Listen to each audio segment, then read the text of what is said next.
Hola a todos, espero se encuentren muy bien.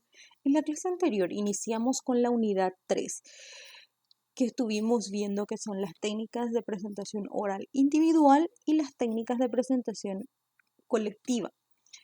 En la clase 6 estuvimos viendo las técnicas de presentación oral individual, que son la conferencia, la charla y el discurso.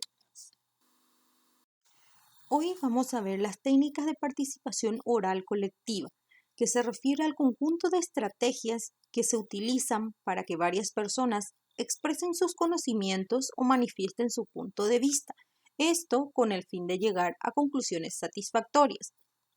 Las distintas técnicas de participación oral colectiva son el foro, el simposio, la mesa redonda, el debate, el diálogo, el panel, la entrevista, seminario, Phillips 66, el discurso.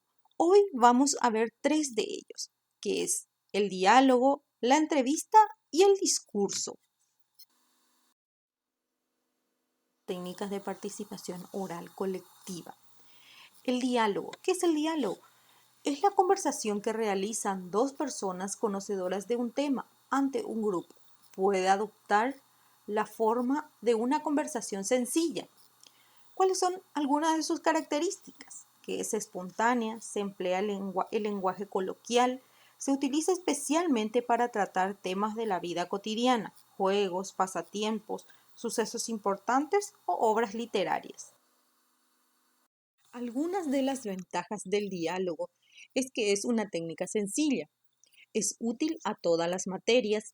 El diálogo permite obtener datos diversos de dos fuentes a la vez, hace reflexionar a los espectadores y por su desarrollo y flexibilidad mantiene despierta la atención de su auditorio. Es propicia para el desarrollo de las habilidades de expresión oral de los alumnos.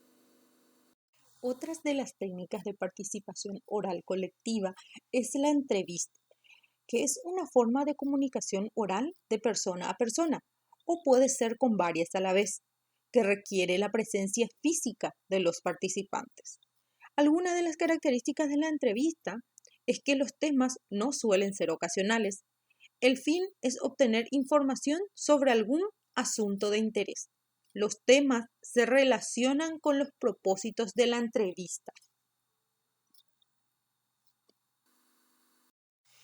Tenemos varios tipos de entrevista. Una de ellas es la entrevista dirigida. Se efectúan con base en preguntas y respuestas orales o mediante un cuestionario. Persigue información para el entrevistador. La entrevista no dirigida. El entrevistador alienta al entrevistado a que exprese sus propios pensamientos con gran libertad. Las entrevistas mixtas es la combinación de dos o más técnicas de las antes citadas, según el objetivo que se persiga. En el transcurso de la entrevista se deben evitar las preguntas indiscretas, los juicios prematuros, las discusiones y los consejos. Algunos puntos a llevar en cuenta a la hora de preparar las entrevistas. Se debe elegir el tema. Se debe buscar al entrevistador. El entrevistador debe conocer del tema. Se puede realizar una reunión previa. Pueden realizarse preguntas derivadas, elección de otra persona aparte del entrevistador.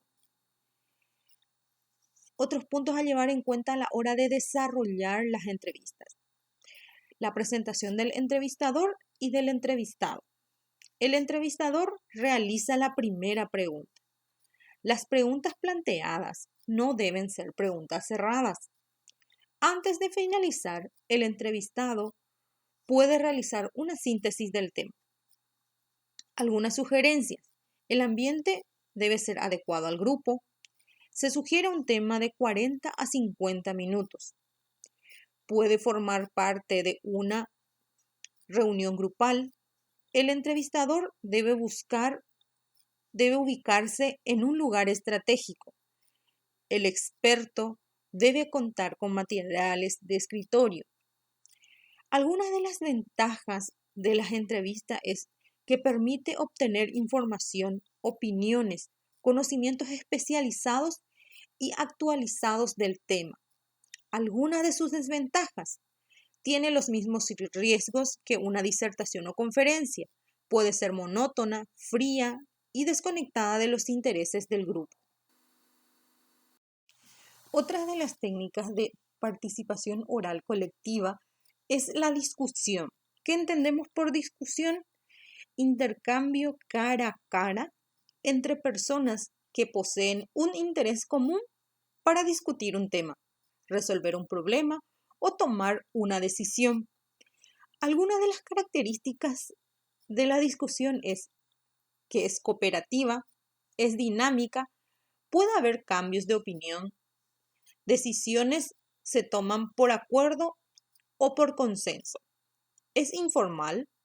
Usualmente las reglas no son fijas para el número de hablantes o límite de tiempo. Busca la mejor solución. Tono de conversación, clima democrático. Se realiza en grupo de 6 a 20 personas. La discusión se centra en el objetivo. Algunos puntos a llevar en cuenta a la hora de preparar una discusión. Se debe elegir el tema y se informa el contenido del tema al grupo. Otros puntos a llevar en cuenta a la hora del desarrollo de la discusión. Se debe elegir a un coordinador. El coordinador plantea el tema a debatir.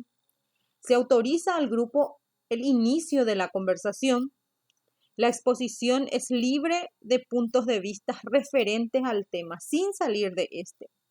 El coordinador es el encargado de hacer el recuento del tratado. El coordinador debe mantener un trato cordial y solvente en el debate. Llegar a las conclusiones por consenso pleno. El coordinador lee las conclusiones y los miembros de la discusión hacen conclusiones solidarias al final. Otras sugerencias a llevar en cuenta: evitar la oratoria o herir personalidades. El coordinador es un cargo rotativo. Puede haber un observador que contenga información de cada integrante. Algunas de las ventajas de la discusión es que desarrolla en los alumnos actitudes para el manejo de tareas o problemas complejos, para asumir responsabilidades especiales y para tomar decisiones en acuerdos de grupo, en situaciones generalmente voluntarias y de consecuencias prácticas. Desarrolla actitudes y habilidades necesarias para el trabajo colaborativo. Algunas de sus ventajas: no puede ser utilizada en grupos numerosos. Requiere que los alumnos cuenten con experiencia previa en el trabajo en equipo.